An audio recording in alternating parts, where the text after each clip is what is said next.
You're listening to the Small and Supercharged podcast with Ria Freeman, episode 117. So on today's Small and Supercharged podcast, I'm really, really excited about this one. We've been working on this for a long time and we have got it today. This is the lovely and ridiculously talented Clare Haggas. Thank you so much. Hello. Are you excited or scared? I'm a bit of both, actually. I'm quite nervous because we've been talking about this since February. And it's taken us, well, obviously I've had stuff going on and you've had stuff going on, and we finally smashed it and we're going to do this today. And yeah, I'm really excited because, you know, it's been sort of there for such a long time, hasn't it? And then finally meeting. We've got it. We're on this today, on it like a car bonnet. So obviously you're now known as Clare Haggas, but before that you were known as Clare Shaw. So just in case people are not in the loop, tell us about Clare Shaw, Clare Haggas, and what you do and the amazing things you create and how it all started. Okay, well, Clare Shaw, as I was, I launched my sort of artwork in 2015. I started painting when I moved up to Lincolnshire to be with my now husband. Basically, I had nothing to do, and I started painting sort of what we see outside the farm here because we live in the middle of nowhere.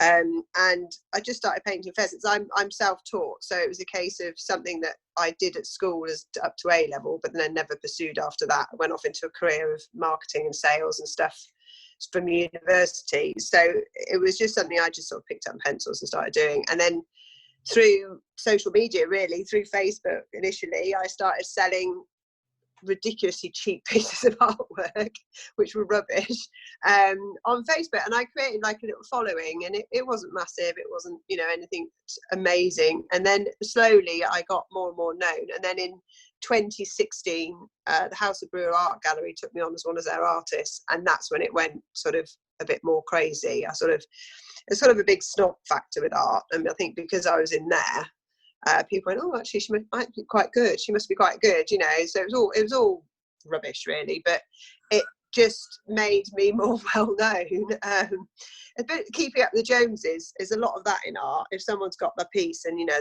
their mates want it, and then I got into quite a few shoot rooms and shoot lodges and stuff like that, and then it sort of went a bit crazy. Then I was commissioned to do lots of stuff, and that's when I then had this idea about putting my stuff onto silk, because my work's very vibrant and powerful and unique and bright, which is all part of me. You know, I've got quite a dark past. I've got stuff I've faced and battled, and I don't want any of my life to be in darkness anymore. So that's why my work's so bright and powerful and vibrant, and, you know, there's no black in it, put it that way.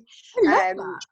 Yeah, it's weird because when I was in my dark days with my addictions, I used to paint a lot of things in black. I do black backgrounds, and it was really weird because now I look at it from a therapy point of view, and it's really obvious where my mind was. And it's only now I look back and I see that. Whereas at the time I was like, oh, this looks really cool in black. It really didn't. So subconsciously that's come out, and there was no thought process there. It just happened. When I painted Turf War, which is my iconic sort of trademark piece of the Fighting Pheasants, which I use on a lot of things, I suddenly noticed it was all oranges and yellows and reds and purples. There wasn't any black in it. And that's when I realised I was getting better mentally. So that was a really big, massive turning point for me psychologically. And it was the following on social media got bigger. And obviously then I got onto Instagram, and Instagram's just crazy, and because it's image led, it worked really well with the artwork. And then I had this mad idea about putting it onto silk, and I followed my heart. I think that was the big thing, and I always say this to people when I'm helping them, or, you know, not just with addictions, just in business as well, is follow your heart. What feels right? You know, where is your gut feeling in it? And that's what I've done in everything I do. And like we were talking before, at the moment with all this negativity, I'm talking about launching a new part of my brand, something really positive and great, because sod it, you know, I've got this thing placed on my heart and I want to do it, and I'm going to do it, you know, and if it goes tits up, it goes tits up. If it doesn't, great. But, you know, we make mistakes. Well, that's the thing, isn't it? We do make mistakes, but we learn from every single one, and then that makes, you know, that helps us with the next step we make. Yeah. But it won't. Yeah. I mean, what you've said about it, which you might talk about later, it's completely up to you with what's next. But it's going to be amazing. I've got no doubt. But I'm so interested about the colour. I didn't realise. I knew all your amazing designs now are really, really bright and colourful. But I didn't realise that before they were also dark. That's so interesting. Yeah. Like I said, I didn't know. It comes from, I don't know. I always think, it comes from self-learning and looking back and admitting your mistakes and I just looked back one day and I thought, oh my God, everything was so black. Everything, I'd paint like really bright flowers, but they'd have a black background. Like my stuff has a green background or a blue background. It was black, and now I know why. But I didn't know why at the time. And it's quite enlightening, really. To know that my outlook has changed, but I didn't know. That makes sense. There was a transition somewhere and I don't know where it was. It's a bit like when I crossed the line from a social drinker to an alcoholic. When was that? I don't know. I have no idea. I know it happened, but I don't know when. It's the same sort of thing. And I think when people grow, it's really nice if you don't know. Do you know what I mean? Yeah, no, I really, really love that. So you said before, obviously you're self-taught, but from what you've just said previously, did you used to use art very much as a therapy before you started to do more brighter, more colourful? No, I used to dabble drunk. Oh, fair enough. Oh my God, I can't believe I said that. Yeah, no, I used to get, it was the sort of thing I used to do, thinking I was really good and really creative. I knew it was always there. It's obviously something that was there inside me, dying to get out, but it was suppressed by all my issues, I think. And then when I got into recovery, I went to long-term treatment in South Africa, and they saw my talent and they nurtured my talent, which I believe is a God-given talent, and it's all part of the journey. And when I came back, I knew it was something I wanted to follow. But I didn't know I had it. I knew I could paint, but I didn't know it was such a passion, if that makes sense. And I never thought it'd be a career, put it that way. This is another beauty of the internet, isn't it? Artists used to struggle. And we only could use galleries who take a huge commission for selling our artwork, whereas now the internet is incredible what you can do to be able to sell, and there's huge talent. And I manipulated that and used that platform to pass on my stuff. And again, with my recovery, I've always been very honest about it, and I think that's helped other people. And I do have ideas that one day I'll do like recovery workshops for art therapy and stuff like that when I'm a bit quieter, maybe a bit older and decrepit and can't move. I'll have people do set, because I think it really helps me, and I know it helps other people, and it is a form of therapy. If I'm having a bad day, I paint. And that helps. Does it refocus, or how does it kind of help you? I'm just intrigued by. Well, it's interesting. Yeah, it's really interesting because recently, as you know, I've been through a lot of stuff with my husband's health and stuff, and I've painted loads. And what it is it centers me, it calms me. All I think about is that, so I'm not worrying about his health, my daughter, what's going on. I just paint. And that is it. It's me and the canvas, and there's nothing else. And it's a bit like when I go fishing. My two releases are fishing and painting, because you don't think about anything else. And I think people need that. There's so much in everyone's minds, isn't there? And it's like a meditation, like a quieting of the mind. See, I can't meditate. I'm nuts. I'm mental. I know I am. I can't do that. I can't meditate, but I can paint and I can fish. So those are my meditations. And that's exactly right. I totally agree with that. It's that centering and switching off, because I don't switch off. And it's because I'm always thinking of the next thing. I'm always thinking of the next idea, and which is great, but sometimes you don't want that noise, do you? No. And painting does that. And this last 3 months, because I haven't been able to go out, my portfolio, well, the plan was it to get massive, but the problem is they have actually sold before I finished them. So that didn't work. and people are buying, people are buying on Facebook original artwork. Fantastic. It's very interesting with the two platforms as well. So Facebook, I sell a lot of paintings, but I don't sell any paintings on Instagram. It's really weird. It's a different market. Yeah, it's Instagram's the scarves, and the sort of Clare Haggas brand. Yeah. Whereas Facebook is original artwork, prints, and Clare Haggas the artist. You know, I still got a bit of the scarf stuff, but I think it's two different. It's a different demographic, I think, and there is a different market, and I use them, you know, for that reason. Use, a bit of a horrible word, but you know what I mean. But we all use social media, whether we use it to connect with people or we use it to sell and talk about our brand and products. And you know, it is an amazing marketing tool that we can all access for free. So one of the things that I love both your accounts, but on Facebook, I really, really like how you take us all through the journey of the product, of the piece of artwork. Yeah, work in progress. Absolutely, and you get people to help you name them. So can you tell us a little bit about when you started doing that and why you do it? I flipping love it, and I know obviously other people. I think it was in about 26. It was right at the beginning. It was when I first started painting. I think it was sort of about a year or two in with the painting, and I don't know. I think I just asked someone. I think what it was is I realised it was the interaction with the followers. They loved it, and it was a feedback thing. I mean, one of the things I do, and I think sets me apart from a lot of other businesses, is I listen.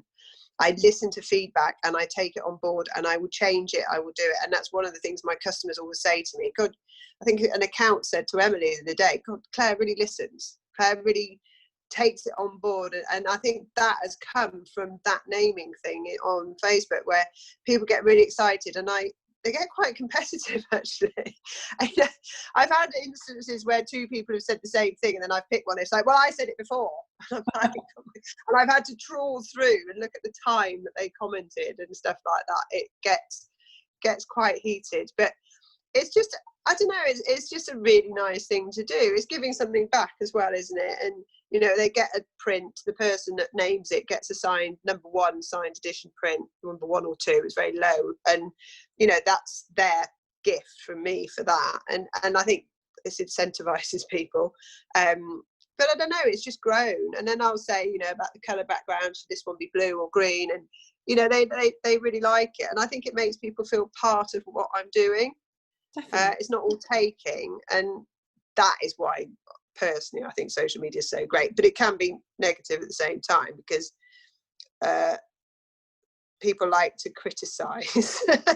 I'm being really polite. I know what you mean. Yeah. Especially when I was drawing the horse recently. I was going to speak to you about horse, because obviously, but before the horse, you were more known for your kind of countryside designs. I know obviously we've talked about the turf war one, but I'm sure I've seen a beautiful kingfisher. Yeah, no, it's only British wildlife. British wildlife is my brand, I suppose, you know, my genre. But again, it was because the reason I'm now doing the equestrian collection, I know we're going all over the place here. I think I was still telling you about why I became Shaw to Haggas. But anyway, it's flowing. It's all good. Yeah, we went off somewhere.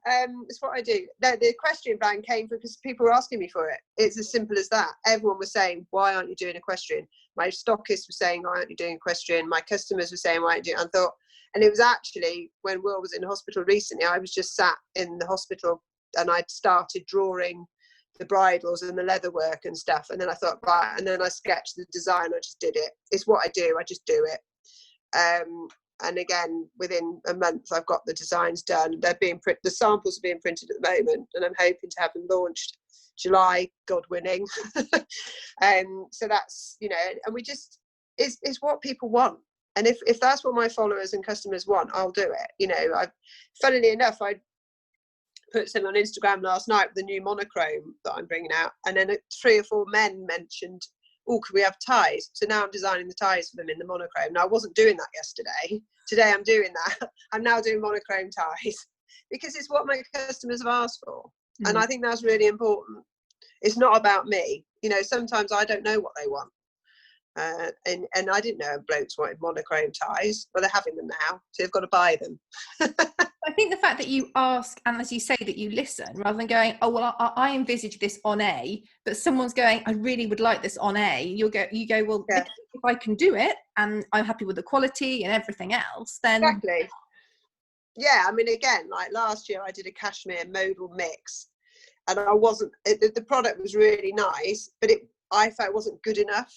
So, but now at the moment, I'm working on autumn winter doing 100% cashmere shawls and big scarves. They're still very fine cashmere, but there's a lot of fabric. But it'll be 100% cashmere because I felt a blend wasn't good enough, and that'll be part of the black label as well. And it's all these things, but it comes from feedback. It all comes from what the customers say to me. I say, it's really nice, and I won't take it personally. I just say, right, I take that on board, and that's the beauty of my following. I think I've got to know everyone. It's a real personal thing. I don't take it as criticism. I take it as help. No, absolutely. I think that's the best way to do it as well. Now, you've mentioned of your inspiration you get from British countryside, from outside the window at your farm, but you also do quite a lot of commission work, don't you, for individual people who want specific things? Yeah, quite a good. I've got 4 or 5 people who collect my work now, like big collectors. They have an addiction, which is quite nice. I like that. And then they tend to, what they'll do is then commission me to do their own private pieces. And then I always ask their permission if I can do a very small, print run, because, my followers want that. But the commission work, it comes from Instagram. I mean, I've got one very good new client, and she's just come on board. She bought a few scarves. She loved my artwork. She's abroad, and she's just commissioned me to do a massive pheasant piece for her house. It's social media again. A lot of it's word of mouth, but majority is social media. People want original pieces of my work in their homes, which is amazing. I still pinch myself. I still can't believe people want my stuff. No, and it's an investment. It's my work not being big-headed. It's worth a lot more these days, and it will continue to grow if I continue to grow. That's the beauty of art. It is an investment now, and that's great, because people that bought a few years ago, their stuff's worth more, and people that buy now will be worth more in 5 years' time. So as I said before, there's a big snobbery about art. But then that's why I did the scarves as well, because it makes it affordable. My scarves are affordable art, they're wearable art, and that's why I think this is really important as well for your listeners. That's why I have editions, and then the editions come to an end, and then I don't make that design anymore, because people want to feel special, and they want to know that scarf they've worn from 2 years ago is not made anymore. And there's a new one, there's a new pheasant design, there's new colours, and then that would, like at the moment it's George. Probably next year George will disappear, and then there'll be a new pheasant and game design, and that's the way I work it, because my ladies, they want it to be exclusive. I don't want to flood the market. So when I've made a couple of hundred, it will disappear, and that's it. It'll go, and the hairs will be the next gift. I brought the hairs out last year, and I'll discontinue those in July, so I won't make any more of those, and that's how it works. That's a bit like art as well, though, isn't it? If you have a print run, you have a number. If you do correct me if I'm wrong, if you have a piece that you've painted and then you do a number of prints, you have like one of whatever, don't you, written on the bottom, which does make it feel exclusive and special. And the fact that you move that bit of art over onto scarves is brilliant. Yeah, and the limit, there's part of the brand as well where I do a limited edition range, and each one of those comes with a numbered and signed a certificate as well. So like, for example, the peacock Pluming Marvellous, they're all signed and numbered. Each box has a certificate signed by me with a number on it and the name. And then when the classics nearly sold out now, that will go, and that'll be no more. And the large, and then I'll bring out, I've just finished another peacock painting, so I'll bring out another peacock scarf. It's been really popular. But that one will disappear, and that's exactly what I do. And I think that's why my stuff works. People know there aren't millions of them out in the market. There's not, so then they like it. People love it. That's what they want. No, absolutely. I think it makes it even more special. I mean, they're beautiful, but if you know that actually you and only another couple of hundred people in the whole world got this piece, it is like a piece of art on your wall. It is so cool. So when you're thinking, I'm going to create a new scarf, do you start by thinking, right, what's going to work on the scarf, or do you do the piece first and then have that, you know, because obviously I know there's both. Okay. Both.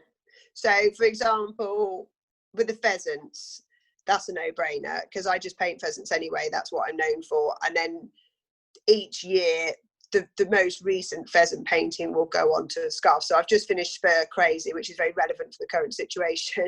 That will probably be next year's pheasant scarf.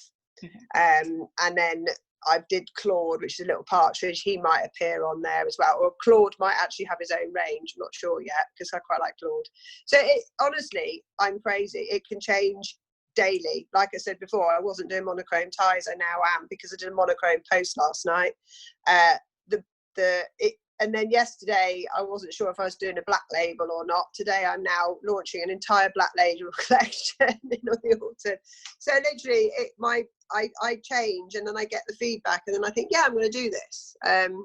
But with the artwork, it's tricky because I painted the fighting peacock I've just finished. I did that because I knew it'd make an incredible scarf. So that's one of the motivations for painting it. So that way round, it was going to be I knew I wanted to do it because of how I was going to design the scarf. So he will appear, those boys will appear, just literally the image on big cashmere. There'll be nothing else. So that will be part of the new collection where it's just fighting peacock, one massive image. And I knew that before I painted it. So it works both ways. It to be honest, it's like yesterday I was thinking, well, should I do a seabird one? And I thought, well, no, because I don't think the market's right enough for seabirds. It's not a big enough market. It's not commercial enough. But what I've done with the brand is obviously I launched it was just pheasants and game and the core country, I suppose you'd call it. Whereas now I'm branching out to the more boutique side where I've got Pastures New with the flowers and the British wildlife, the peacock. So it's becoming more lifestyle as well. And then now with the equestrian, there's 3 parts of the brand now. Whereas before, and that's beautiful that it's evolved from pheasants and also that opens up my wholesale market, you see, and my customer base, because a lot of ladies don't like beaks and claws. It's feedback I've had. They're like, they don't like birds. A lot of women don't like birds, and I didn't know that. So that's why we're now doing other subjects. So with the equestrian collection, thinking about what we just said about whether you did the painting or the scarf, as in which way sort of inspired? Oh, that was just scarf. Yeah, that was purely scarf. Yeah, that was like I said, people wanted a horse scarf, so I've given them a horse scarf. I have done a few horse commissions, but it's not my market really. Yeah, there are a lot of very good equestrian artists out there, and it's not what I do. But I knew that was definitely the other way around. That was a really good call. That was definitely.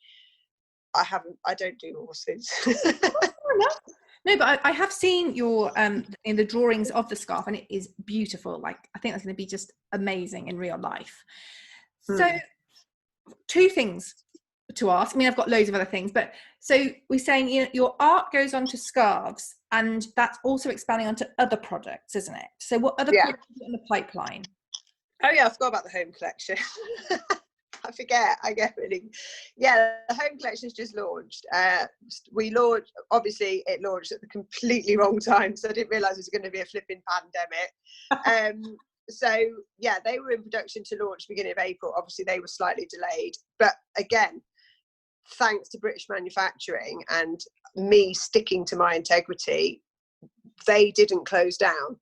The silk bureau that I used, they only had the printing was still going through because obviously they don't need many people, but the finishing, they had one lady in there, and she, bless her, single-handedly has finished all my cushions and was able to get them to me last month. And it was, I mean, I couldn't believe it. And that is the beauty of staying in this country. You know, I've never changed that, and I won't, because that's the amazing customer service. You know, she looked after me, and we managed to get the big cushions out, and they've gone ballistic. They have gone mental. I've sold out of 3 or 4 designs already.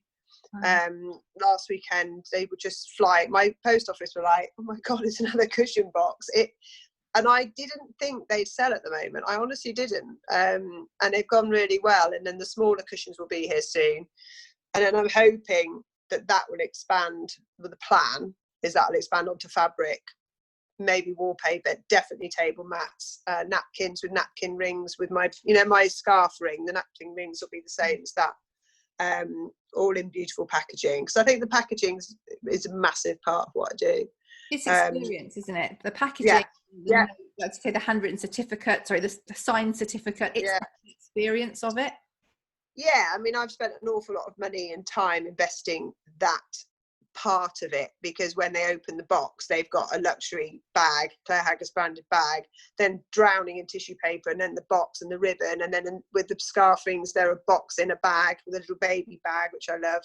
And it's I think that's a really important part of what happens, because you see from my social media, the ladies get them, they open them, and then they post it all over Instagram about them opening the bags, and I'm like, wow, and every day it humbles me that these ladies take the time, and men, to do that. They don't have to do that. They don't do that when they buy it from Ralph Lauren, do they?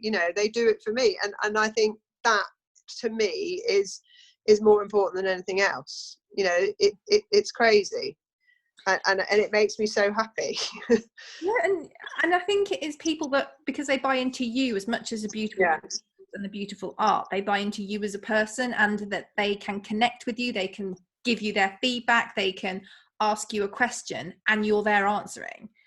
I think we want to cheer people on who are supporting us as well, and whether that's they're supporting us with a nice comment, they're reacting, they're engaging with us. I think it just makes such a big difference to have that. It does, and it keeps me going. On days when I wake up and I think, what, I cannot be asked today, and then a lady will post her opening her scarf ring, and I'm like, yeah, this is why I do this. This is why I do this. This is why I keep going, because it's giving joy to other people as well, but also it's giving joy to me, and it's a two-way street. I'm not in this, like I said, for taking. I'm in it for giving as well, because people love it. And it's like with the homeware, the home collection started because I just had this idea, and then the silk bureau who make my scarves said, well, we'll try the cushions and we'll put them on sumptuous lush velvet, and I was like, let's try it, and we've tried it, and it's been fantastic. And then the velvet I think will be great upholstery fabric, and then curtains. I mean, there's loads of stuff I want to do, and and again, I don't want to be doing the whole mug thing or aprons or tea towels and stuff like that, because that's not my market. My market's niche, high end, so it's going to be less is more. So there'll be, it'll be really beautiful linen napkins with the napkin rings in the beautiful box. It's not just going to be paper ones. It's going to be high end, and it's not going to be cheap, but I think that's what I need to do.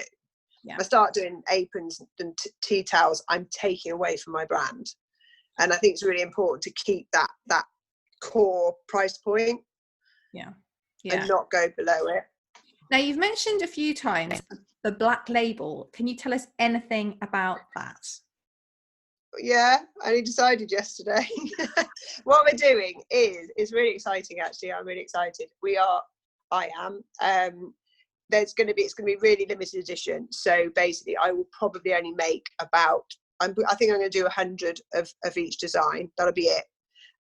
They'll all become signed. They'll come signed and numbered, and the silk will be hand rolled edges. It'll be maybe in a heavier silk. I'm not sure yet, because I think the twill I use is perfect anyway.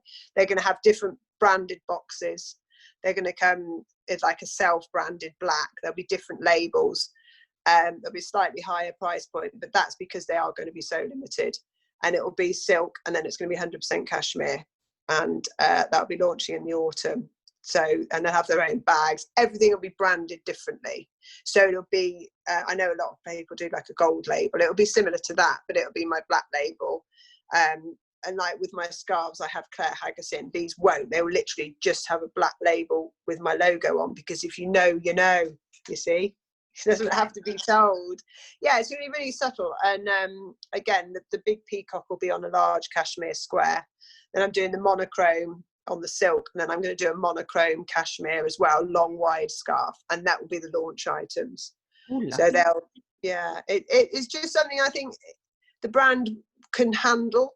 I won't be making loads of it. I won't be making millions of designs. There'll be a really core little unit of designs, and that'll be it. And again, once they go, there'll be something else replacing it. And I think already from the feedback I had yesterday, I think it's going to fly. Yeah. And I think, again, we were talking before the interview, people want nice things.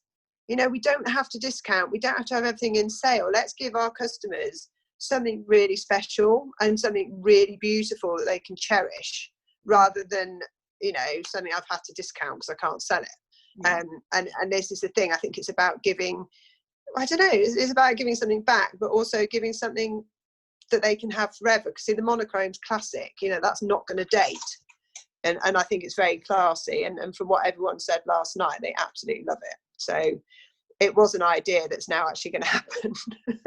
Is it I'm terrible. exciting though to be taking it in a slightly different direction? Because I know, most of your, as you've said, most of your designs are very bright, very colourful. Yeah. But is it quite exciting to be trying monochrome, to be trying cashmere, to be doing something slightly? Yeah, I'm really excited about it. I haven't slept. I'm really excited from last night, and I'm on it now, and this is it. It's definitely happening. And that's the way I roll, and that's the beauty of it just being me. I don't have to say, I haven't got investors, I haven't got funding. It's just like, right, I want to do it, I'll do it. And I'm very lucky with that. And I'm lucky to have built up the business quite quickly where I have the capital to be able to do that. So if it does go wrong, it's not the end of the world, is it? I might have a bit of egg on my face, but we've tried it, but I really don't think this will. And it was like with the home collection. A lot of people said to me, I don't think those cushions are going to sell. They're too big. I was like, you can never have anything too big. So, and I haven't got any left. I've just put in my second order with the silk bureau because they've gone. And at the end of the day, I think people keep saying to me, do you want to do shirts and jackets and all this stuff? And I'm like, no, squares and rectangles. Anything in a square and a rectangle, I will do, because they don't come back. I don't get any returns. The reason I don't get any returns is because I don't do sizes. And so everyone says to me, why? I go, squares and rectangles is my standard answer. I'll do it if it's square or rectangle, nothing else. I think as well, you said earlier, obviously, that you work with people in the UK, very local. And does that also give you a bit more flexibility to try things? So you don't have to place a minimum order of 1,000 pieces. You can go much smaller, can't you? Yeah, that is the beauty of it. I mean, when I launched in 2017, the lady that makes my boxes, she's in Lancashire, she's amazing. And I've worked the same people right from the beginning. And I ordered 50 boxes. And I was like, oh my God, Lorraine, 50, that's loads. Oh my God, I'm so worried. She went, Claire, they're going to fly. And I was like, I know, but 50. And now I order in the thousands. She's like, I told you. And that we've grown together, and she was like, I was talking to her yesterday about the black label boxes. She's saying, how many are we going for? 50? I went, no, we're not going to do 50, are we? Because 2 years ago, I was scared of doing 50. But I can order 50 or I can order 50,000. It doesn't matter. And that's the same with the scarves. The silk bureau tape, I can do 1 or I can do 20,000. There is no difference, and again, like you said, British manufacturing is where it's at for me, because I can work with it. Yeah. And the sort of minimum orders with foreign stuff, it's just too big. And it would cripple me. I don't want to look at stock. No, I would rather buy 25 of something and then reorder. Yeah. Than sit there looking at 400,000 pieces and I can't sell them. I mean, that would drive you nuts, wouldn't it? Also, it gives you a lot more scope, doesn't it? If you try something and you think, oh, it doesn't sell as fast as I thought, you can go, actually, let's run with a different design, rather than thinking, I've got to sell these damn things because they're here. Yeah. And then you discount, and you don't want to discount because that just ruins your brand. So if you've only ordered 25 and then you order another 25, you're doing something right. Yeah. With the cashmere modal mix I did last year, put my hands up, it didn't sell as well. So that's why this year I'm doing 100% cashmere. But I learned my lesson. I've still got a few left. I know they don't sell. So therefore try something new. But I didn't want to not do cashmere. No. Because there is a market there. But the problem is with a mix, you've got a lot of cheap stuff on the market. Yeah. So people aren't going to spend £195 on a scarf that's a blend, but they will if it's 100%. Yeah, but you live and learn, don't you? You wouldn't have known that was the case, but because you're allowed to experiment with a smaller number rather than order 100,000, that must give you a lot more confidence to try these things. Yeah, it does, and that's one of the reasons I go on and on about my sort of integrity and the British brand and the made in England thing, because I know a lot of businesses have a certain amount made in England and the rest is made abroad. You know, I can't afford to do that. A, because it's part of what I am and what I do, but secondly, I wouldn't be, like you said, I wouldn't be able to keep doing new stuff because I couldn't afford to. You know, at the end of the day, there's only me, and I don't want to make expensive mistakes. I've made mistakes, of course I have. I'm a new person. I mean, at the beginning I had no idea what I was doing. I still don't know what I'm doing half the time, but I didn't know. I'd never done any of this before. I'd never done wholesale, I'd never done retail, I didn't know margins. See, where I was very lucky is I started with the wholesale price, so I could create a margin for wholesale because I always knew I couldn't do the show, so then I created my retail price. A lot of people that launch come to me, and I do help a lot of people, and they say, I can't get a wholesale price because they went backwards. Yeah. And you've got, I personally believe in the independent retail market. I think that's where it's going to be. I think your multiples will be a lot less, and I think your boutiques and your independent stores like the ones I'm in, that's where it's going to be at with the high street. So I made sure that I think I'm in about 45 shops now. You know, we work with the retailer, and then I worked out, and I was very lucky that I did that. But again, I felt my way. I didn't know. I went to Archie at Hume's actually, because they're very good friends, and I said to him, I said, if I did this scarf, what is your margin? What do you need? What can I get? And I worked from there. And if I hadn't have done that, I probably wouldn't have been so successful in wholesale. But that was just because I worked with people I knew. Mm-hmm. And they helped me, which is great. I mean, Hume's were my first account, and you know, they're still one of my best accounts now. You know, that's the beauty of it all. But if I was in, like, I don't know, John Lewis, that wouldn't happen. You know, with the independent stores, you have that relationship, and I want to keep it like that. I don't want to be all over the place everywhere. No, you're working with them rather than them just trying to get the highest. I know obviously they do need to make a lot of money per product, because that's the point. If they work with you and you're like a collaboration, essentially, everyone will benefit from that in the long term, aren't they? Yeah. I mean, you know, if I was in Liberties or whatever, I'd be having to make specific designs. I'd have to do exclusives, and it would probably be on sale or return. I don't want to do that. No. I work with my independent stockists who we work together, and they'll say to me, have you tried it? That's where the equestrian came from. Every stockist said to me, we need an equestrian. I was like, fine, I'll do it, you know, and they've all taken it. Every single store is taking it because it's what they wanted. That's brilliant. And I haven't even made it yet. So thinking about your journey, what have been the kind of lows or the bumps in the road on the journey that you are on? I haven't had too many, which is quite good. Yeah, I mean, obviously recent situation hasn't been great for anybody, but we just said we're not talking about that. No, we're not mentioning the C word. So, God, you know what, I've been really lucky. I haven't had, you know, there's personal stuff that's gone on, but in terms of the worky stuff, honestly, I've been really blessed. You know, I've made a few mistakes, but you know, nothing catastrophic. You know, I've pressed the wrong print button before. Instead of 15, got 150. You know, stuff like that. That was a bit scary, but they all sold. You know, I've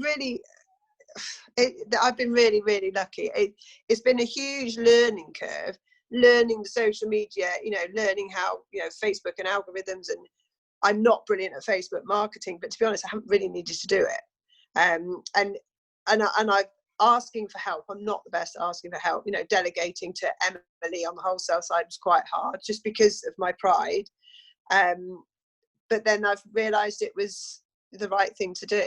And I was worried my customer base in my wholesale side would be upset if I wasn't dealing with them. But that's just me being arrogant. You know, they don't really mind. They're probably quite relieved. They do still do. Yeah. It's just no, I'm still hands-on with everything. I mean, I still look after quite a few accounts, but you know, it's just, if I want the business to grow, I've got to delegate. And that is one of the mistakes I did make. I was becoming very, very busy with the scarves and not focusing on my artwork, and without the artwork there is no new scarves. So that was quite a big mistake. I didn't delegate early enough is probably the answer to that. I think so many people are guilty of that. I mean, it's not a guilt, actually guilty is the completely wrong word. I think that just happens for so many people, especially when you work on your own, when you're used to doing everything. It's difficult to know at which point to go, actually someone else could do that either equal to or better than I could. And if you've got someone on the road all the time, that's a good place to go. Yeah, and I think it's about fear, isn't it? It's a fear-based thing where I built my baby up, and I was fearful of letting it go to the wrong person. But thankfully, I found the right person, because, like you said, I am my brand, and if I have someone representing me that's not the right person, that could be catastrophic. And I think that was my fear. My fear was, oh God, but like you said, I'm still part of it anyway. You know, I'm still very hands-on, and I still do the introduction. Emily introduces, and then I'll do the back end stuff. So it's just change, isn't it? We don't like change. No. And I've got to realize if I'm growing, and the thing is with my brand, it grew so quickly. You know, this is my third year in June, the scarves. It's only 3 years old. Gosh. You know, and we're in 9 countries. It's mad. It's crazy to think that, you know, and I've done that on my own, and it's now time to start saying help me to people. But I won't change anything. It's like my box manufacturer, my silk manufacturer, my printer, my framer for my original artwork. It's all the same team. So I'm in the middle, employing lots of little smaller rural businesses around me, and I think that's really important. So I don't actually employ them. I work with them. It's like with my website designer, he's local, because I'm not interested in that. I don't get it. He can deal with that, and I'm employing another local service. Yeah, definitely. And as you said with your box lady, as you continue to grow, they continue to grow too, because you'll need more scarves, or you'll have more designs going through, or more artwork coming through. So everybody benefits too. Yeah, and I think that's what the important. And I always say about like the cogs in the wheel. You know, I'm a cog in the wheel, and we all work with each other to keep each other going. And you know, I would rather use lots of rural businesses around me than big multinational foreign businesses. Yes, I'd probably get a better price, but like we said before, I'd have to order more and take a bigger risk. And I don't want to do that. That's not what I'm about. I think that's why I've worked, is because I'm really honest about it, but also it's really important to me, like genuinely important. You know, it's not about saving 50p or 50 quid here, there, or everywhere, because I could have my scarves made for nothing in China, but I don't want to do that. That's not, I can't set, one of my big things is I can't go to a client and sell a piece of original artwork for thousands of pounds and then produce a £2 scarf from China. It doesn't work. It's really bad. So the whole brand is about, from the expensive artwork at a lot of money down to a pocket square at 35 quid. You know, but it's all really high end. And I think that's really important. So we've done lows, but tell us about some of the highs along your journey so far. And there's been quite a few of those, hasn't there? Oh yeah, Jello. Winning my Rural Business Awards was quite good. That was a good day. I won 3. I mean, if you're going to get one, you might as well get 3. Yeah, right? you want them all, haven't you? You've got to clear up. Yeah, that was really funny because I was really nervous. I entered. The only reason I entered because I saw it on I think I saw it on Facebook or something, and I thought, oh, I'll enter that. And then I went to the Midlands, got through to the finals, and then was like, oh my God, I think I got selected for the 3 categories. And then when I went, I took my dad along, not thinking I would win anything. And then literally every time I sat down, I had to go back up again to go and get another award. It was really funny. And it was quite surreal because I was not expecting to win anything. And to win Best Startup and Best Retail was a really big surprise, because I actually thought I'd win the art and artisan one, obviously, but not win, but that would be my best one. But to win Startup was amazing, because that meant the most, I think, because I was and it's being recognised, isn't it? It's about being recognised for all the hard work and dedication and sleepless nights and everything, and that's definitely been one of the best days ever. And then getting through to the nationals, which obviously we didn't make because Will felt poorly about an hour before, but I mean I didn't win that, but I still won the Midlands in 3 categories, so I was very proud. And I don't know, I mean, every time I produce a new piece of artwork, that's a massive high. Seeing them come back framed, the peacocks came back yesterday and they look stunning. I'll put something on social media tonight with that. I just think, I did that. And that's that. And when I look back, it was only 8 years ago that I lost everything. I had nothing. I had absolutely nothing. And in just 8 years, I'm doing what I'm doing. And I think that's a massive high in itself. It could go like that. I know that if I didn't make the right daily life choices, I'd lose everything again. And that for me is a daily high, for myself, I'm fulfilled. And I'm doing something. Every morning I get up and I come into my studio where I am now, and I am so excited because I love what I do. I have the best job in the world, and I give other people joy as well. But I don't know, I mean, it was the awards. But then yesterday I got really excited about the Black Label, so there you go, there's another high. And then, I don't know, getting new accounts. I mean, I've got 600 pieces going out to Germany next month. That's incredible for a little me in my little room on my own.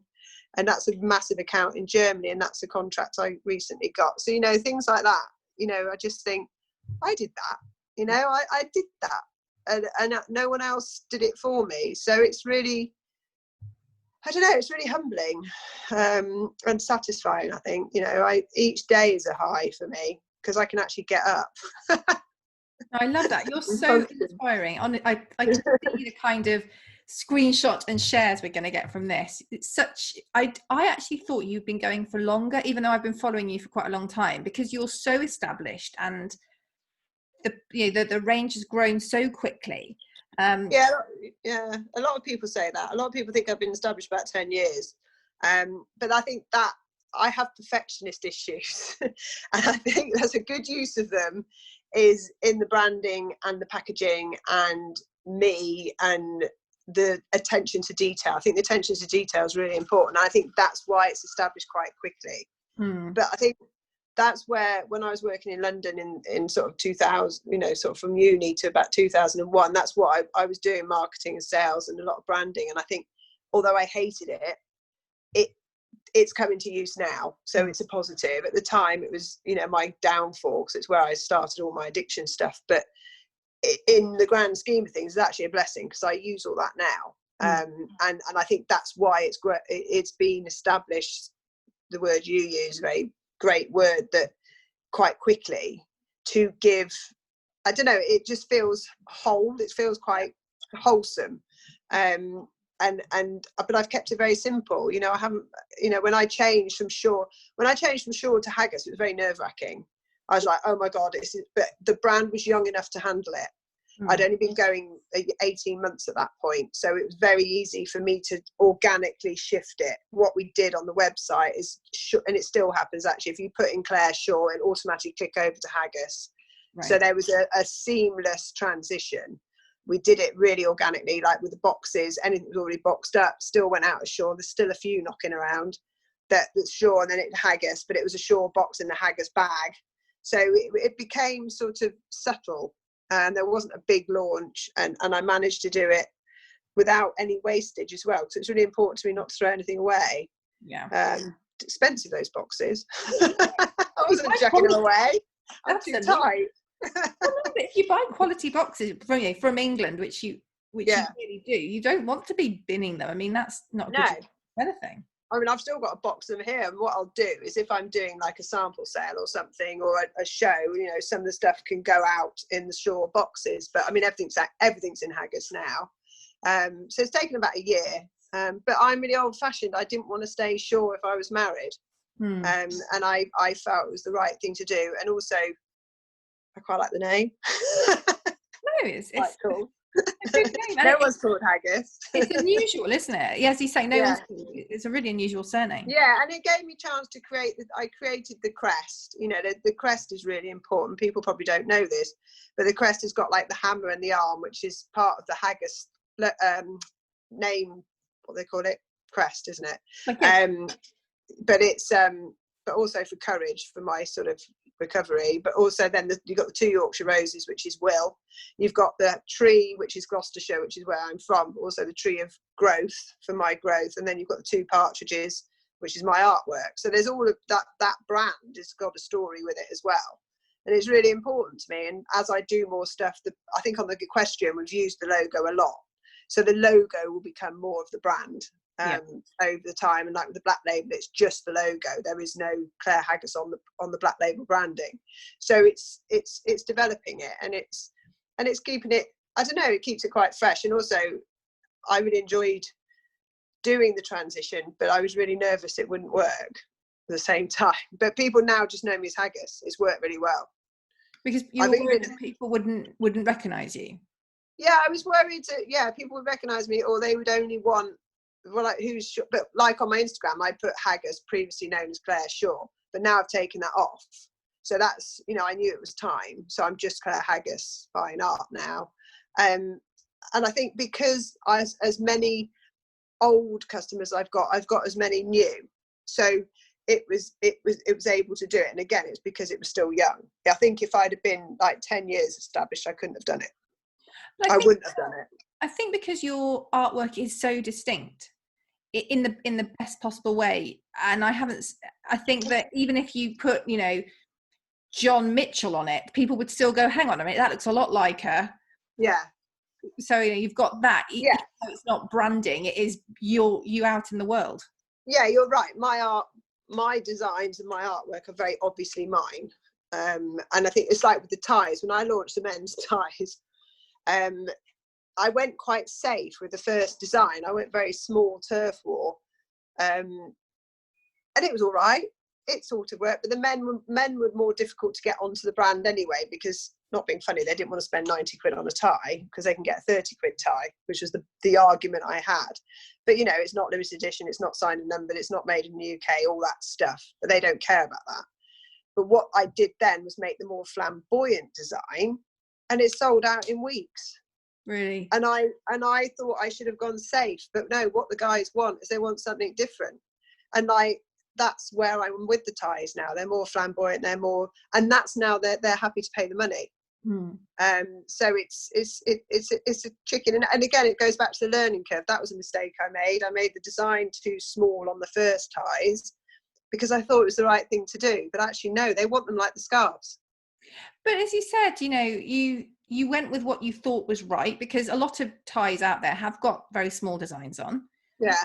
But then you listened and you adapted, and you did what they wanted and what they were happy to pay the higher price for, which is in line with what you can produce to that, that you're happy to sell with your name on. Yeah, and the tie style really well now. Again, the men's, I'm doing cravats in the autumn. Cravats, again, I was like, oh God, should I do it? There's not many people wear cravats, but it's what they want. And even if I only make 50 of them, they'll go, and then we test the market. I'm able to do that. And finding someone to make cravats was a nightmare. People don't make cravats anymore, but I finally found someone to do them. And this is, again, it's about using another small local business. He's going to make them himself, and we just see if they work. I think I'll sell more than I think, actually. And you're going for the more flamboyant designs on that as well? I'm not telling you. Yeah, we are. Yeah, we're doing magenta. I think Claude's going on. Claude the partridge is going to be on one. We've got a mixture of game birds, and then I'm going to do just a grey partridge in flight as well. So there'll be like your classic navy and gold, but then I'm going to do that really vibrant magenta as well for the more sort of eccentric guy. Yeah, they look really nice, actually. That's in the autumn. They're coming out. Yeah, that's exciting. Just need him to get back in his little factory for me. Soon it'll all happen. It might be spring next year at this rate. So do you have any advice for people who are trying to grow their own brand like you have? Follow your heart. That is it. I mean, honestly, every time I speak to people, and I do, you know, I'm really do try and help as many people as I can. And if they're trying to get a product out to market, as I said before, it's about wholesale price, and working with the independent retailers to invest in your brand. You know, I believe that's what's made mine such a success. And also just following your heart and believing in yourself. You know, I have a fire lit in my belly, and it's burning, and that's what it's all about. And it, people like to put you down. People like to say, oh, it won't work. But if you believe it's going to work, it will work. And believe me, I've had people very close to me tell me stuff's not going to work, and I loved it when I proved them wrong, because there was something inside me telling me to do it. And yeah, we make mistakes. Yes, we fall down, but get back up, dust yourself off, and keep going. And I think that's really important. You know, like in the recent situation, I didn't know if I was going to be here, but there was no way I was going to let a stupid virus destroy everything I've worked so hard for, you know, and that's why I know I'll still be here. And it's about thinking outside the box as well. You know, I'm a great believer in that. If you can think outside the box and run with it, it's going to work, because no one else is doing it. Yeah. And I'm very happy. I mean, if I hadn't have had that meeting with that guy and ran with the idea of the silk, someone else would have done it. But luckily, I don't have any competitors, because I ran with it. And whereas people are now jumping on my bandwagon, but I would have been jumping on someone else's. And I think if the bandwagon's there, it's gone. You're too late if you're on the bandwagon. And I'm very, very lucky that I just decided to do this and did it. And I think that's my biggest piece of advice, is if you've got an idea, do it. Don't sit on your laurels thinking about it, because someone else will do it. And I'm a massive advocate for that, because I think, God, if I had sat around for another year, I'd have missed the boat. I mean, I know my stuff's really unique because it is my artwork, but now there are a lot of pheasant scarves out there. There are a lot of other people doing it, which is another reason why I'm off in other directions, because I don't want to just rely on, you know, just the country market. As fantastic as it is, everything has a shelf life. And I want to give my customers as much as I can. And that's the other thing I'd advise people, you know, don't be too niche as well. You can become too one of many of the same thing. And I've been lucky not to do that. And I think the biggest thing is follow your heart and do it. No, I love it. It's such a massive inspiration, and I'm so thrilled we got you on the podcast. It's made my week. Oh, thanks. So can you tell everyone where we can find you on your social media and your website as well, so people can find out more about your gorgeous work? Yeah, website is www.clarehaggas.com. Instagram is Clare Haggas Fine Art, and Facebook is Clare Haggas Fine Art and Design. I think I don't really do Twitter. I think I'm still Clare Shaw on Twitter. That just about says it all, doesn't it? But also, you know, Instagram. That says it all about Twitter. Yeah, no, I don't really do Twitter. Yeah, I mean, Instagram really is, you know, sort of where it's at, and that's what, you know, I'm working a lot with. And then, yeah, I mean, anywhere. Well, you can ring me. I like using the phone. Old-fashioned phone. Phone's good. You are a superstar. Thank you so much for coming on. I've really loved this chat. And me. It's been great.